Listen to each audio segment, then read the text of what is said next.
যখন জুমার দিন আসে, এই জুমার দিনে যদি কোনো ব্যক্তি সকাল সকাল গোসল করে, আর্লি মর্নিং গোসল করে, গোসল করার পরে তার উত্তম পোশাকটা পরিধান করে, আর গোসলটা করে ফরজ গোসলের মতো, আতর সুগন্ধি খুশবু তার সামর্থ্য অনুযায়ী ব্যবহার করে, এরপরে পায়ে হেঁটে হেঁটে মসজিদে আসে, বাহনে চড়ে নয়, পায়ে হেঁটে হেঁটে। যদি আপনি অনেক দূরে থাকেন সেটা আলাদা কথা। এবং ইমামের কাছাকাছি বসে, মসজিদে আসার পরে যতটুকু সম্ভব হয় সুন্নত পড়ে নিল, নফল পড়ে নিল, এরপর ইমামের কাছাকাছি এসে বসলো, ইমামের খুতবা শ্রবণ করে মনোযোগের সাথে। খুতবা শ্রবণ করার সময় কাউকে কষ্ট দেয় না।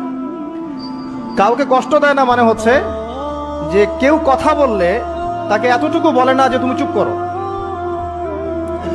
কোনো কষ্ট দেয় না। ইমামের খুতবা শ্রবণ করে, নামাজ পড়ে ইমামের সাথে। এই ব্যক্তির আমল নামায় নবী সাল্লাল্লাহু আলাইহি ওয়াসাল্লাম বলছেন যে প্রত্যেক পদক্ষেপের বিনিময়ে 1 বছরের নফল নামাজ আর 1 বছরের নফল রোজার নেকি লেখা হয়। জুমার এই সমস্ত নেকি নষ্ট হয়ে যাবে যদি আমরা এখানে আদব রক্ষা করতে না পারি।